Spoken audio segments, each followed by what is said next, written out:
All right, good afternoon, everyone. We're about to make a start. Welcome to this webinar on human rights and the supply chain. Thrilled that you're here.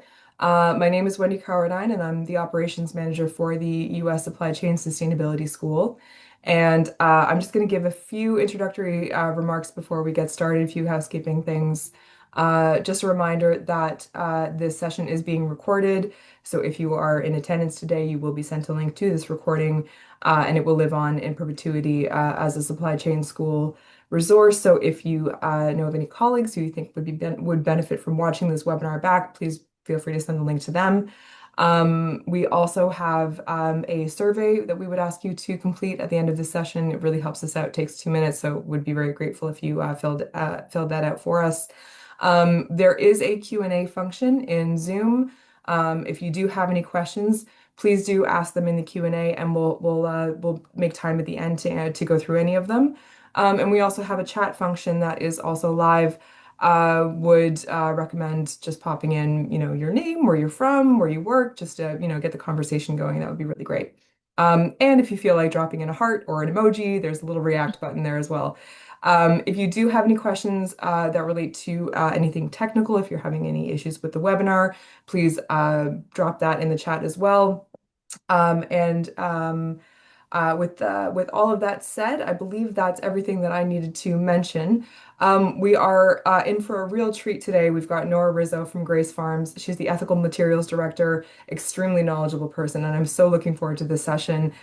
This is, in terms of sustainability, I'm a little embarrassed to say human rights is one of my Achilles heels. I'm aware much more of the more environmental side of things. So focusing on the social side of sustainability, I think is fascinating, and I'm so excited to hear today's session. So without further ado, I'm going to hand it over to Nora.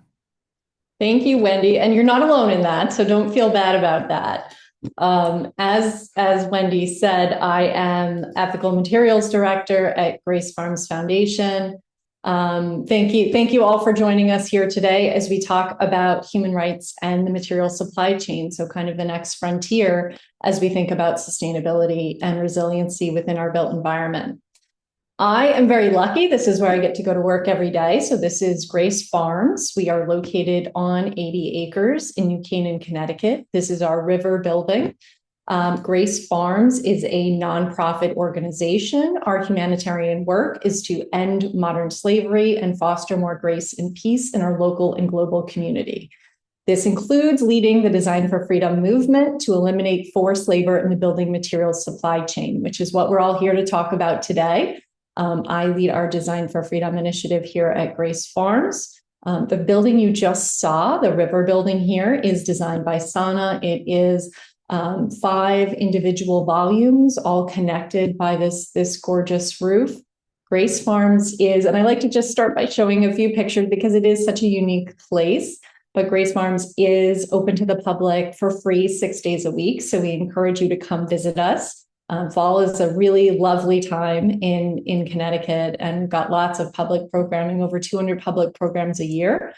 This is our community garden, so we encourage folks to come visit us, even beautiful in the winter time. This was us at our summit last March. So knowing that Grace Farms, the place, is really intentionally thinking about how space communicates and how the built environment has a relationship with both nature and people. The question that Design for Freedom is asking folks is your building ethically sourced as well as sustainably designed? For a long time, this question has not been asked of our industry. So Design for Freedom has really positioned itself as a radical paradigm shift in this space. And we are founded on 3 main principles. One is to find and address embedded forced labor. This is the idea that we can no longer profit from the slavery or exploitation discount. Know your risks, back to raw material extraction. Know your supply chain. Work in collaboration with suppliers, with manufacturers to address forced labor, promote transparency, and the decent work agenda. Our second principle is to pursue ethical decarbonization. This may be a newer term for some of you, maybe not for others, but really recognizing that link between the climate crisis and embedded forced labor within our building materials. Solutions are not truly sustainable if they are made with forced labor. Our third principle is prioritizing circularity. By reusing materials, recycling materials, thinking about how we can adapt them, reuse a space, reuse our building envelopes, we're really shortening that supply chain and reducing the risk of forced labor, both at the source and extraction level, but also throughout the entire supply chain, because we're not extracting raw materials to make new products. Construction is one of the largest global industrialized sectors at the highest risk of embedded slavery. The construction industry is a $13.7 trillion a year industry.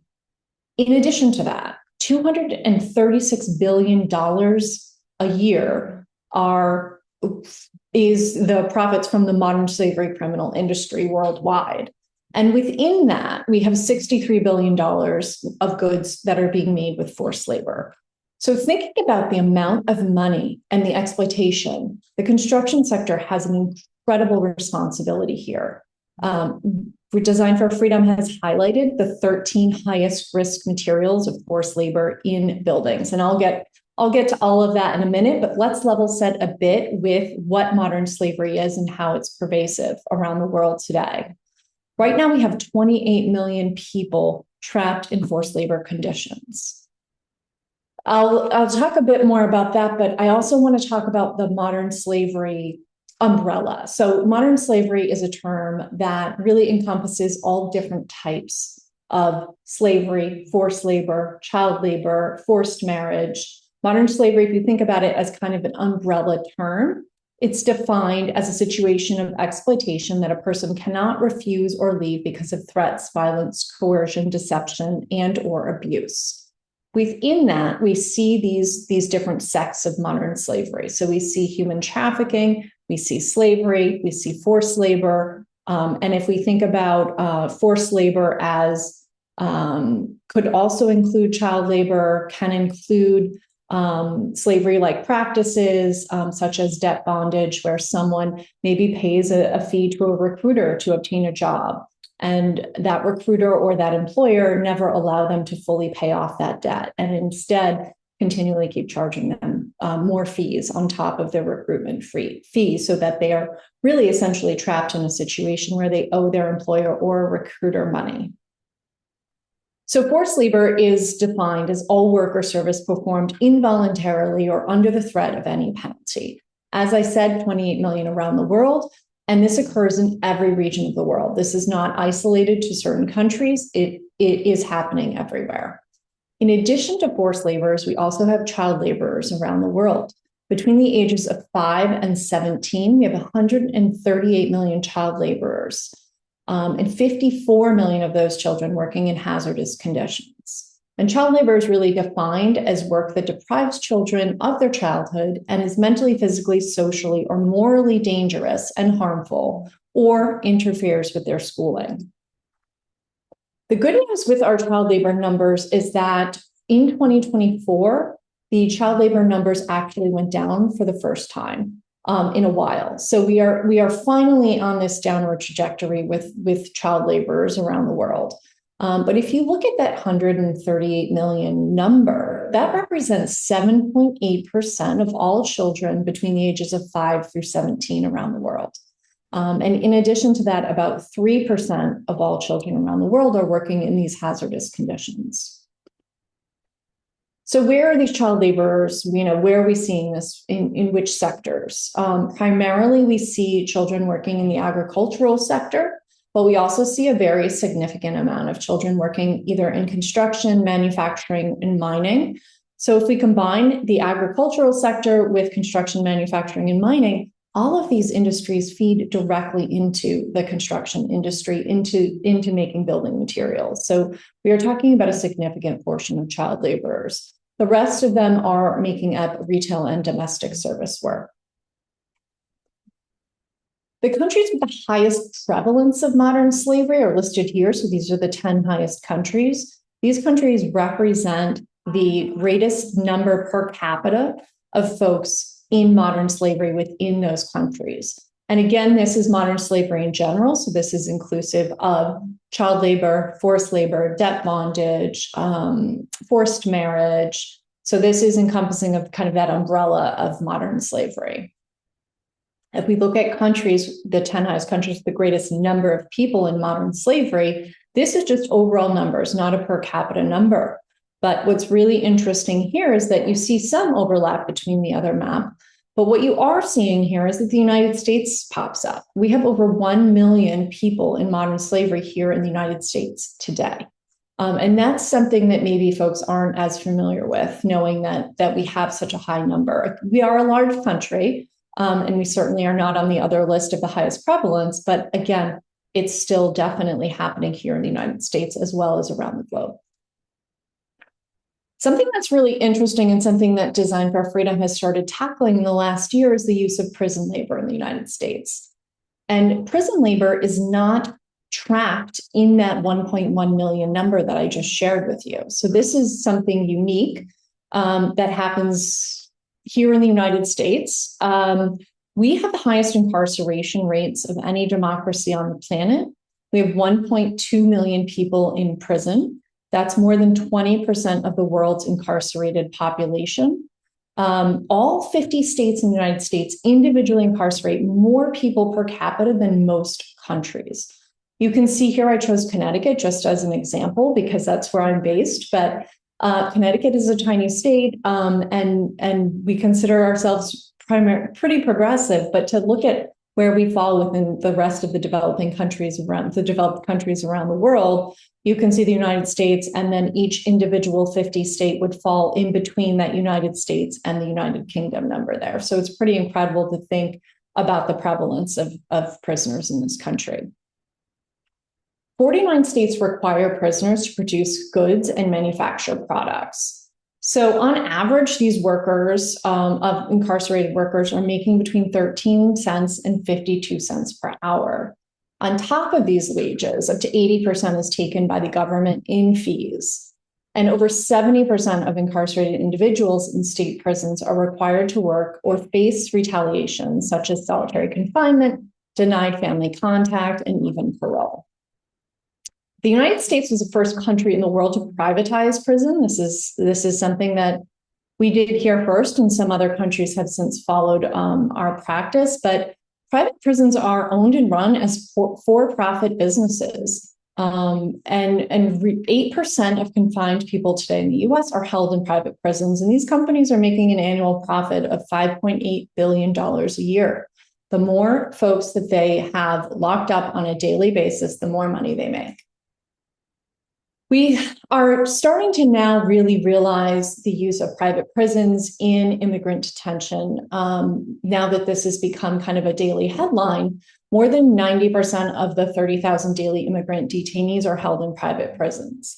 That 30,000 number is actually increasing, but some of these immigrants are forced to work while they're in detention, working for $1 a day and violating our Trafficking Victims Protection Act that we have here in the United States. And the majority of them have not been convicted of any crime. So this is an ongoing research project that we've been undertaking here. Be on the lookout for a white paper that we're going to be releasing end of this year, beginning of next year, that really highlights not only, yes, the private prison practice, that these incarcerated folks are being forced to work for very little money per day, but also what kinds of goods are they being required to produce that are ending up in our buildings. So we see furniture is certainly one of the areas where a lot of the products that are made are going into our universities, our public buildings, and other projects around the country. The AIA does have a code of ethics and professional conduct, which says that members should not knowingly design spaces intended for execution. And it also says that members shall not knowingly design spaces intended for torture, including indefinite or prolonged solitary confinement. So in addition to the labor side of our prison industry, we also know that there are many large contractors and design firms around the country who are designing and building these prisons, but it goes against the AIA Code of Ethics. We believe that every building tells a story of humanity, either of dignity or exploitation. So as we think about kind of architectural justice and where we've seen this movement grow over the last 20 to 30 years, we definitely saw it begin with climate justice and climate action and the birth of the United States Green Building Council. And we saw it kind of evolve into human health and well-being with IWBI and certainly thinking about transparency within material health and material ingredients lists and knowing what's going into our materials. We have seen over the last 5 to 10 years this big push for the embodied carbon movement, being able to reduce both embodied and operational carbon in both our products and buildings. And now we see this next step in architectural justice and ethical decarbonization being social equity and ethical material transparency. So using what we've learned over the last 20 to 30 years with material transparency, EPDs, HPDs, knowing the ingredients that are going into our products is the first step in truly being able to trace where these materials are coming from. The AIA Materials Pledge does include a social health and equity component to it, which is fantastic. We love to see that. Design for Freedom is listed here. Our Design for Freedom Toolkit, and I'll get into that a bit further, but is listed here as a resource to really help you get started, along with some other of our great partners as well. Industry alignment is super critical to the Design for Freedom movement. We are not a certifying body. We do not have a building certification. What we have done is layer our Design for Freedom principles and practices and recommendations into already existing frameworks. So we work very closely with Mindful Materials on creating the Common Materials Framework. We see the CMF as being a really crucial part of making sure that the industry is speaking this common language. IWBI, USGBC, and Living Future have also been really great partners to us. We're working closely with them, again, on kind of these next steps, their next iterations of their certifications, to make sure that they are using both the CMF and the social health and equity component, including Design for Freedom, into their certifications, so that if a building is saying it is truly sustainable or resilient, it is also an equitable place. We recognize that this is really going to take the full ecosystem of the built environment. We know that we all have agency to design for freedom. This is not something that will be solved by contractors or by designers or by owners or by manufacturers. It is something that is going to take every single one of us together. So it's really been a tenet of the Design for Freedom movement to include as many different sectors as possible in this work. You can see here, this is just a sampling of our Design for Freedom working group, but some really incredible partners, some of the largest firms in the world, some really small firms who are doing incredible things and using the Design for Freedom toolkit in their work, doing pilot projects with us. It's just been an incredible response to the industry. I remember working on LEED projects almost 20 years ago and asking owners, about LEED and do they want to certify this project? And a lot of times the answer was no, we don't want to do that now. Maybe we'll do it on the next project. With Design for Freedom, the response is pretty incredible. People understand the urgency. They understand that this is not something that can wait until the next project. So our partners have just been incredible in coming alongside us and continuing to further this work. So what are the riskiest products? I mentioned earlier, there are 13 high-risk products for embedded labor. So if you think about the composite materials that go into a building, we're talking about bricks, concrete, electronics, glass, paints and dyes, PVC and textiles, and raw materials, metals, minerals, polysilicon and solar panels, rubber, stone, and timber. So I always ask, whatever room I'm in, if anybody's ever built a building without any of these products. I haven't had anybody say yes yet. So again, just really showing you how pervasive this issue is and that it's touching almost every major component that's going into a building. And that's why transparency and traceability are so critical to this mission. The global laws forbid the use of slave labor in the built environment, yet our buildings and materials are still heavily reliant.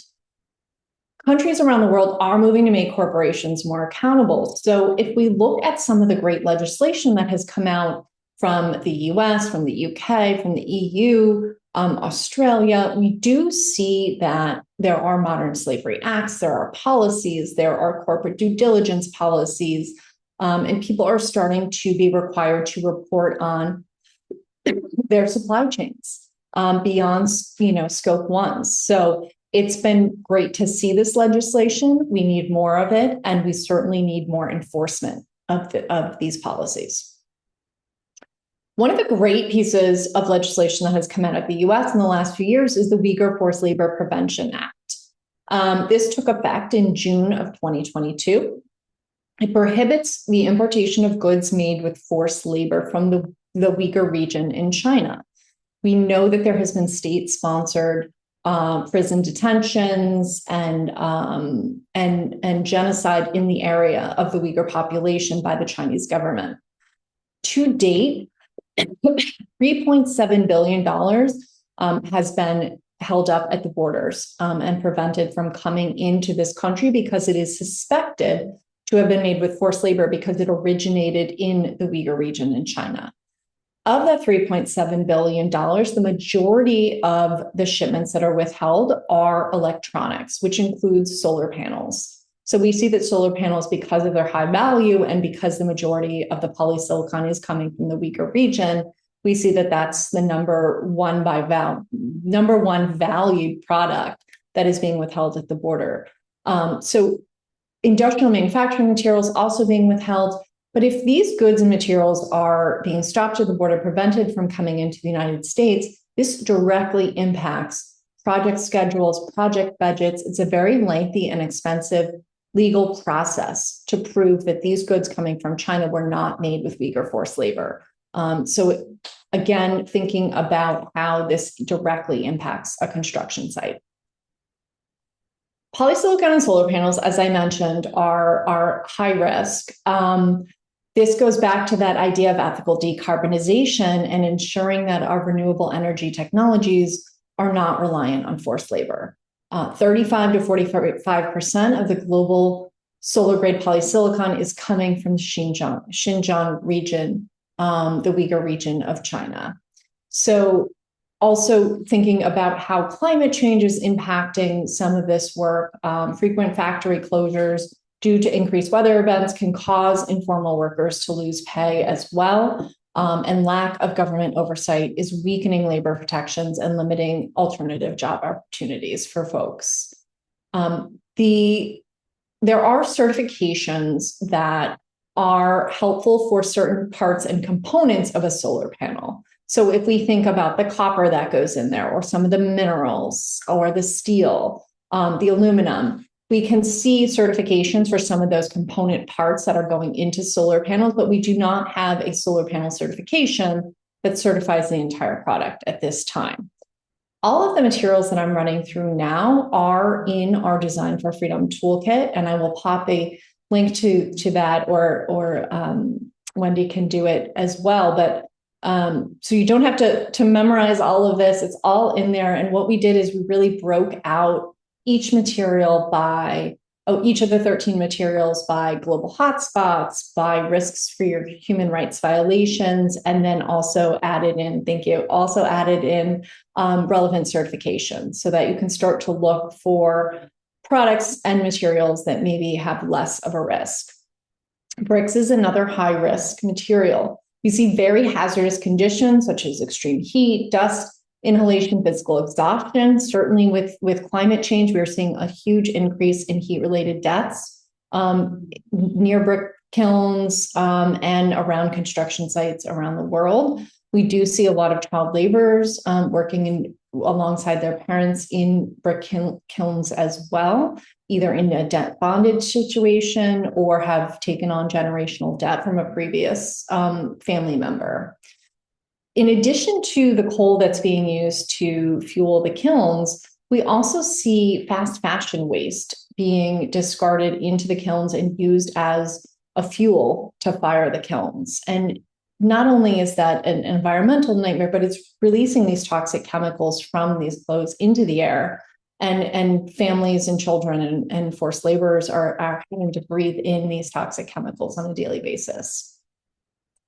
These are the areas of high risk for bricks throughout the world. Again, you'll see largely it's concentrated in the global south. India and Pakistan, Afghanistan are certainly global hotspots. Relevant certifications, there's a great certification by Goodweave International called Better Brick Nepal. It is specific to Nepal, but a good start, something that we want to see more of in the brick industry. Metals, we've seen a 60% increase, and we'll see a 60% increase in global raw material extraction by 2060. We do see a lot of mines being controlled by the military or organized crime. We do see a link between illegal mining and human rights violations. Artisanal small mines are very common in metal extraction. Anyone working in an ASM usually doesn't have any sort of protections, health and safety measures, no recourse if they get injured on the job. So it's really a high risk situation for folks. And 65% of undeveloped copper reserves are located in direct proximity to biodiverse areas. So again, when we see high risk for labor violations, we also see high risk for climate degradation. This is just a great kind of graphic to show you what the steel supply chain looks like and really getting into these component products. We're not just talking about one material when we're talking about steel. We're talking about many different parts of the supply chain, many different materials that are going into making this product.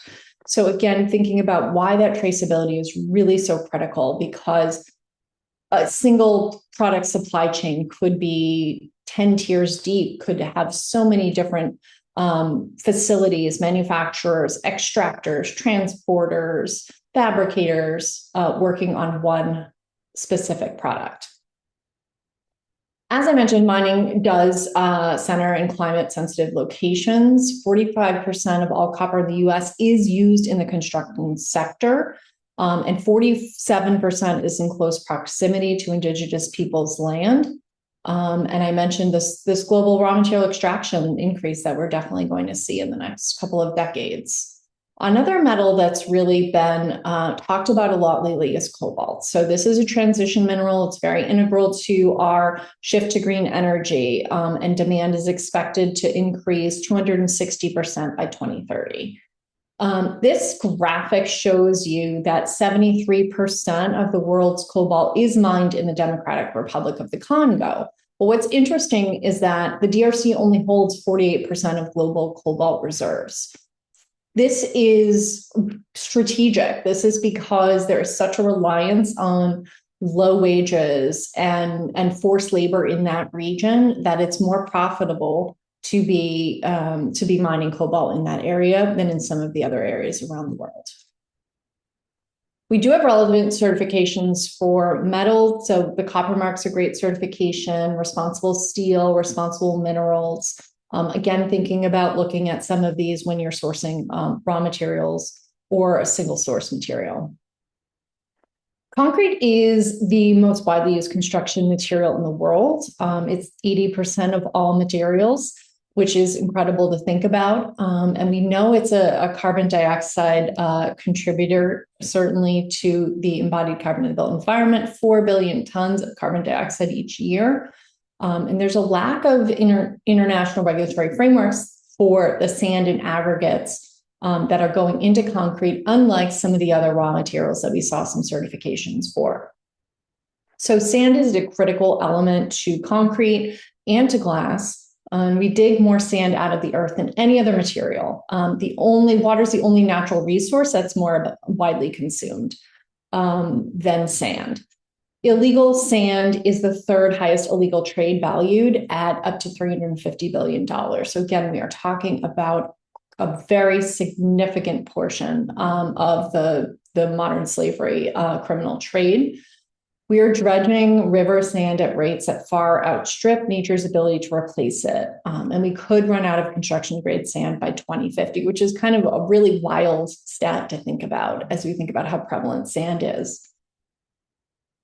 There is a concrete certification, the Concrete Sustainability Council certification. That is a great place to start as you're thinking about where you're sourcing concrete from. The good news with concrete is that a lot of the suppliers are local to wherever your project is. So you do have a little bit more control over where the aggregates are coming from that are going into the concrete mix. Glass, as I mentioned, also uses a lot of sand, but can be infinitely recycled. For every 1 ton of recycled glass cullet used, we're saving 1,200 kilograms of virgin raw materials. And the US recycling rate, unfortunately, is 33% for glass, when European countries have achieved approximately 90%. So we lag very much behind our EU partners, and want to see an increase in glass recycling here in the US, certainly for flat glass and architectural glass. Right now, we have no industry certifications for glass specifically. PVC does get a lot of attention because it is known as the poison plastic. Prolonged exposure causes negative health impacts, and we see a lot of impact to fence-line communities near factories due to high risks of developing cancer due to airborne toxins and factories within the area. 10% of the world's PVC is made in the Uyghur region in China. PVC resin, the externalized savings for PVC resin is about $100 per ton. So if we were to manufacture PVC outside of the Uyghur region in China, it would cost only $100 more per ton. So again, people always ask, how much more is this going to cost? We're not talking about a significant amount of money here when we think about people's livelihoods. PVC factories are often found a little bit deeper in the supply chain, so not typically your tier 1 supplier, but again, thinking about moving beyond that into other tiers of the supply chain and making sure that you're knowing all actors. Stone is, there's a lack of regulation at the quarry site level. National and regional governments are incentivizing, kind of overlooking illegal mining of stone. Women and children are forced to excavate and crush stone without protective gear and without tools. A lot of this is done by hand. And poorly built quarries are definitely dangerous places to be, vulnerable to flooding, risking the lives of workers. And again, we see the ASM, artisanal small mines, in this sector as well, where there is no regulation and oversight. Areas, countries of high risk for stone, again, thinking about a lot of this work happening in South America, Asia, and Africa. So as you're sourcing stone, always best to look at local suppliers.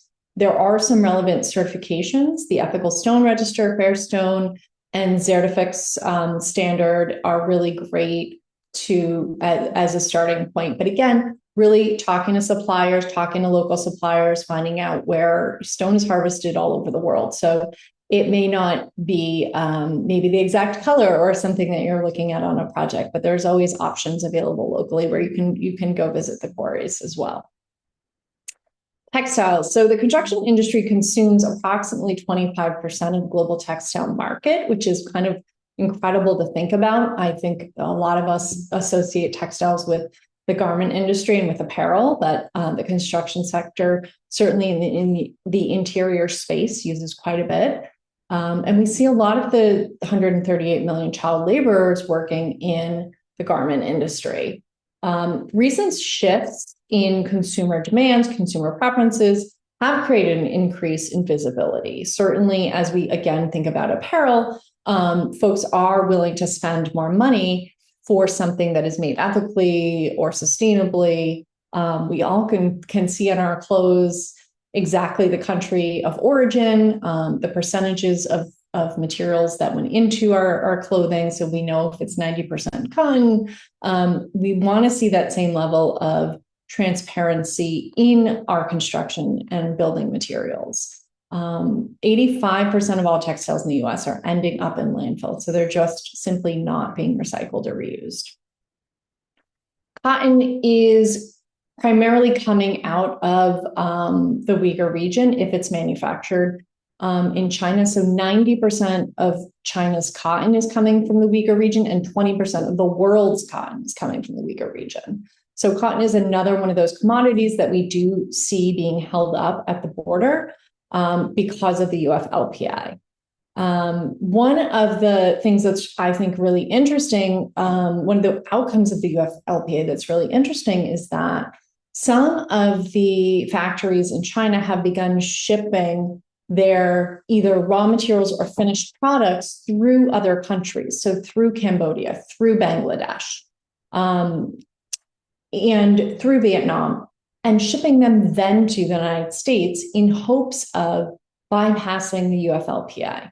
But what has been really incredible is if you look on the UFLPA dashboard on the Homeland Security website, you can see a dashboard that will show you exactly the countries of the highest countries of goods being held at the border. And you'll see that China comes in third. So it's kind of interesting to see how sophisticated, how quickly the supply chain shifted in response to this policy and legislation. It's also great to see that the U.S. government has caught on to this tactic and is still finding shipments and detaining them. Textiles, again, a lot of this is happening in Southeast Asia, some in Africa, around the world. There are a lot of textile certifications, which is really great because there is so much overlap between the building materials, the textiles going into building materials, and the textiles going into making our clothes. So we see a lot of great certifications here. You'll actually see some of these on your clothing as you purchase them, but they also are relevant to a lot of our interior products in the construction industry as well. Timber, 38% of all wood products are used in construction. So again, the construction industry is such a large purchaser of a lot of these goods and materials around the world.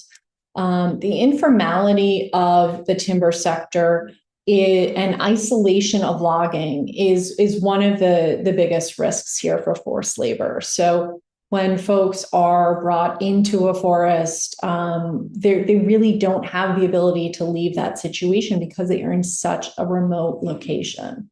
And that is considered forced labor. They are forced to be there. They are being held there.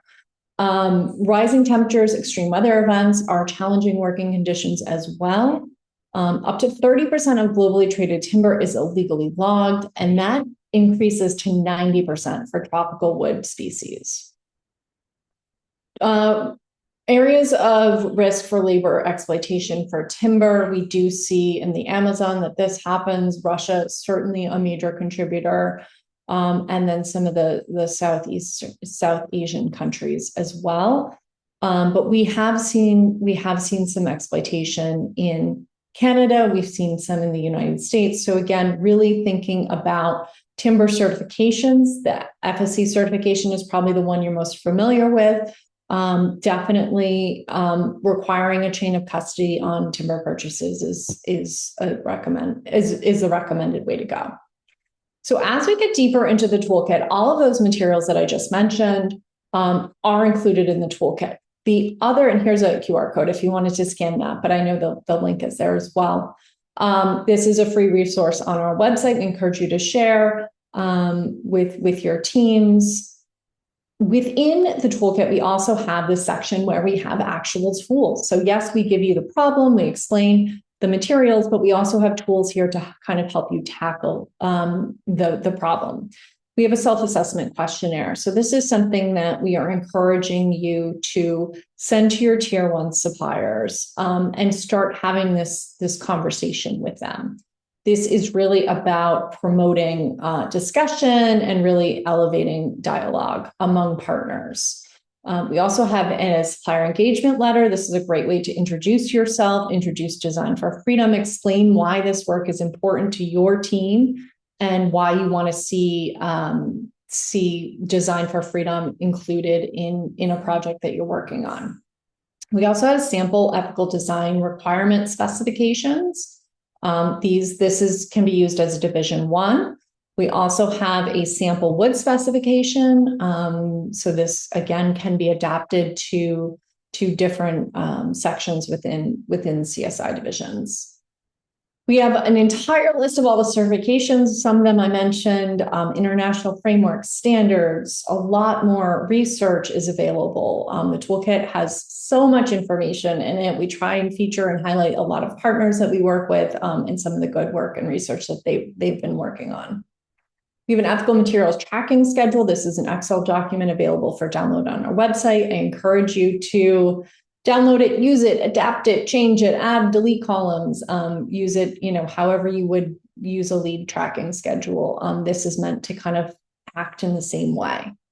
This supply chain interoperability chart we have in our toolkit as well. This is really, a snapshot of some of the research that's in the toolkit, explaining the differences between a lot of these tech partners, platforms, supply chain mapping companies, really explaining the difference between what each of them does. There is no silver bullet here. There is no definitely this one is going to work for everyone. Some of the larger companies around the world, we've seen that you may need 2 or 3 of these companies on board to really get a good picture of where your materials are coming from, where your risk is, and how to track remediation throughout your supply chain.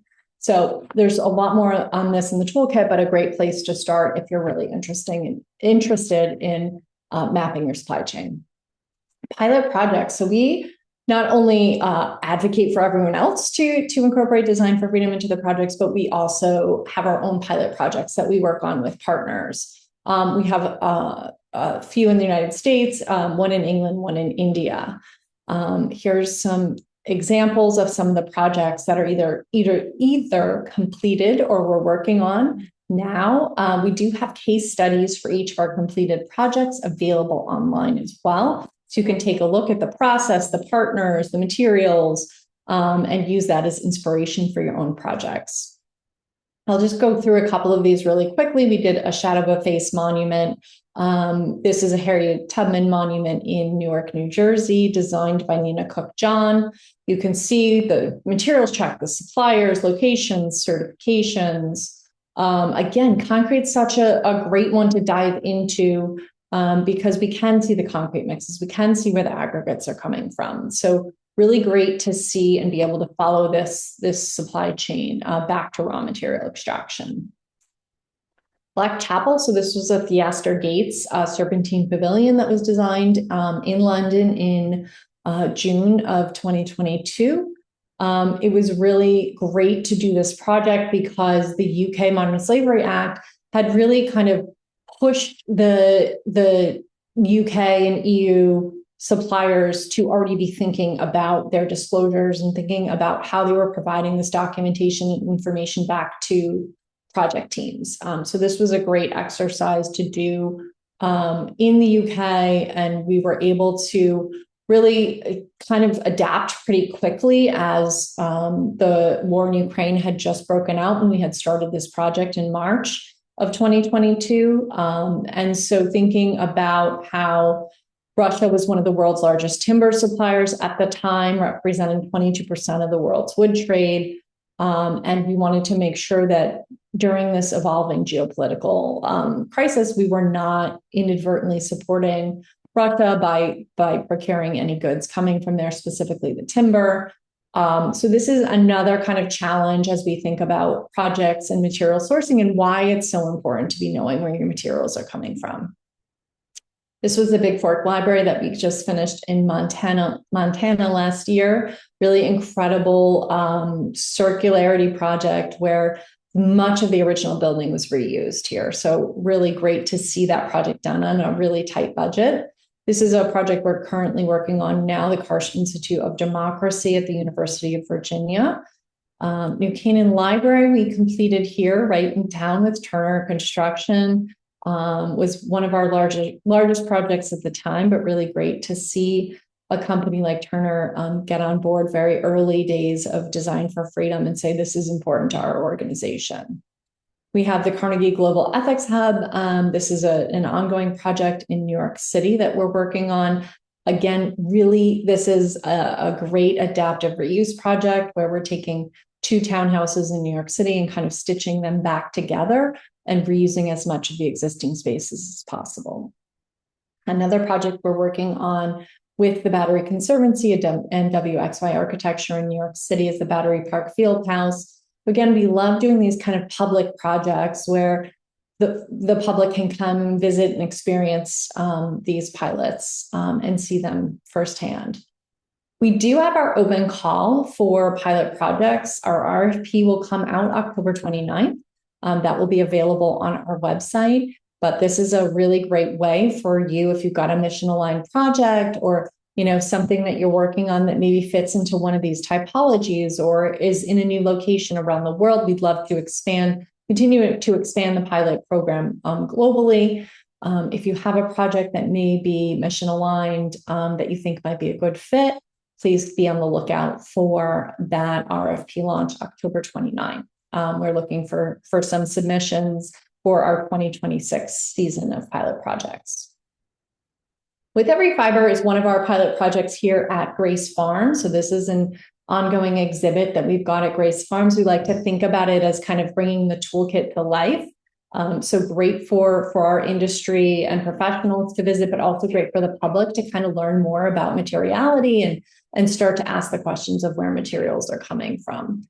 Our next iteration of With Every Fiber is actually going to open in 2 weeks here, and we'll be focused on stone, glass, and pigment in that exhibit. So we encourage you all to come visit. We have our 5th annual Design for Freedom Summit happening again on March 26th, 2026. There's a QR code there if you'd like to scan it. Registration just opened a couple of weeks ago. We have sold out in the last couple of years, but it's really an incredible day. It's a full day of programming, breakout sessions, roundtables, workshops. We've got a lot of keynotes and featured speakers. But it's really a great way to meet other people throughout the industry who are working on this, starting to work on it, have worked on it. We have over 550 folks every year join us for this, and it's really just an incredible day at a beautiful place and a great way to connect and continue to scale the movement. So we encourage you all to join us for that as well. And I will close and just say that we all have agency to design for freedom. So I thank you very much for joining us today and for listening in to this presentation, and open it back up to Wendy to see if we've got any questions. That's great. Thank you so much, Nora. I mean, I don't know about everybody else on the call, but I mean, there's just so much information there that just thinking about transparency in supply chains, it can seem so daunting, but there's so many tools out there that we can use, and there's so much material out there that can help us. So it's really reassuring to see. We do have a question from Inez, and I'll just read through the question, and Nora, feel free to just jump in. So as an architect or a designer, how can we collaborate with policymakers to legislate transparency and accountability in construction materials? Yeah. And this is a big question these days because we are seeing such a shift in our political landscape right now. We have seen some companies who are kind of pulling back from talking about ESG, from talking about human rights. We are really lucky that a lot of our partners and collaborators are not. They are kind of doubling down on this and saying, no, we have to be more vigilant and more collaborative than ever in this effort. The AIA does a really good job of being a good advocate to the federal government. So I look to them as kind of a policy leader in terms of their lobbying efforts and what they're working on. We have had them at the summit last year. We'll again have them again this year, but they're a really great conduit to kind of navigating that conversation. I agree, it's really hard for individual firms to be kind of collaborating with policymakers directly. I think going through unions is another good option. Again, kind of any of these organizations that have lobbying arms are really great partners and good organizations to align with. And I think it kind of helps propel us to organize ourselves so that it's not coming from so many different individuals, but really the strength in numbers through some of these great organizations. We're continuing to track global policies around the world. And we continue to update kind of, where legislation is. We've seen it stall out. We've seen it, fits and starts happening. But I think we are in such a crazy, crazy and wild times right now that we do need to stay active and align ourselves with partners who are kind of doing it for the right reasons. Yeah, absolutely. And as I hope that answers your question, just a friendly reminder, if there are any other questions that you guys have that you want to maybe not put in the chat, feel free to reach out to us and I can make sure that Nora gets your question and we can just make sure that it gets answered. I just had a quick question. Maybe it's more of a statement. But in terms of um, the built environment, obviously, there's no slowing the momentum down. Sustainability is here to stay, regardless of the geopolitical climate that we're currently in. I mean, Nora and I were just in New York Climate Week. It's the biggest one that there's ever been, according to my sources.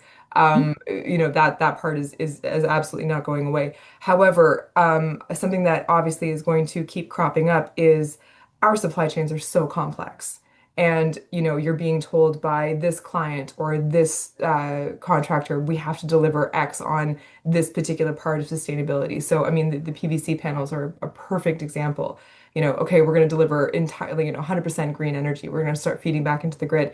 Were people even aware that this is a huge red blaring issue in terms of human rights? And it just I'm going to get to my point eventually, and that is the tools to help you know what you don't know. Nora, I'm just wondering if there's a bite-sized answer you could give to say, be aware of this. Here's where you should start looking. Things to keep in mind. Yeah. I mean, I don't want anyone on this call to think that I'm not an advocate for green energy or renewables. I am. As a sustainability professional, it's really important to me that we get there. But we just want folks to understand that we're sometimes solving one problem and creating another without even realizing it. And so it's really important as we think about batteries and we think about cobalt and we think about polysilicon going into solar panels.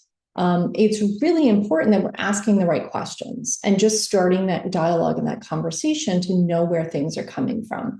And now we've got this kind of added layer of tariffs on top of everything else. And so we're going to see these supply chains shift really rapidly throughout the next couple of years, where we are going to see companies, even American companies here, who are maybe fabricating or assembling here in the US, still get a lot of their raw materials from other countries around the world. So I think we're going to start to see a shift in maybe where things are coming from here on a larger scale, which is good that, again, people are starting to have those conversations and gain transparency. But what we want to see is a world where we can source materials that are healthy for the occupant and the worker who made them, are sustainable and resilient, and not contributing to climate change and are reducing our carbon, but are also not don't have forced labor in them and aren't contributing to continued labor exploitation. So right now, it's really hard to check all three of those boxes when we're looking at material sourcing. And that's something that I think, us aligning with the major US-based organizations and aligning with the CMF and really thinking holistically about materials and how we can, right now, we might have to make some tough choices on which our priorities are for certain projects. And again, that could be up to a certain owner, that could be up to a certain project team, and it may change depending on what you're working on at the moment. But ideally, we're trying to get to a place where we don't have to pick and choose what our priorities are. We think all three of those things are really important, and we want to see that be an available option for every material in every product category. Yeah, exactly. I mean, it just comes back to, the three pillars of sustainability, the three legs of a stool. If you take one away, the stool's going to fall over. So, yeah, no, absolutely. Well, I think that was a fantastic session. I know I personally, I got so much out of that, and there's so much that I'm going to take away. Would very much encourage you to ask any questions of us if you do have anything that comes to mind afterwards. If you wake up at 3 in the morning going, I didn't ask this question about human rights and I need to know more about this, just drop us an email. Nora, was there anything else you wanted to close out on? No, I just want to say, I really appreciate folks. I know you've got a lot on your plates. I know you're trying to meet, a lot of competing demands right now, but it's really important to be layering this at least into your thinking and how you're attacking new projects. So if we can be helpful in any way, please do reach out to us. But the summit's a great next step. Read the toolkit, use it, keep it on your desk. And yeah, we've got a list of upcoming events on our website too, if anyone's interested in learning more. Yeah, excellent. And all these links that were in the chat, don't worry, that's going to be sent to everybody after this event. It may not be this afternoon, it might be tomorrow, but please do keep an eye out for an email from me with all of the information that you're going to need. We'll close it there. I just wanted to say thank you so much for all of you for taking the time and being here. It's really important, like Nora said, to get the message out there, get that sort of baked into your brain about, are you thinking about this? Are you setting your priorities? And finally, huge thank you to Nora. Thank you so much for being here. Thank you so much for your time and expertise. And I really hope we can do this again. Thank you, Wendy. It was a lot of fun, and I really appreciate the invitation. So thank you. Thanks so much, everyone. Have a great afternoon, and we'll see you soon. All right. Bye.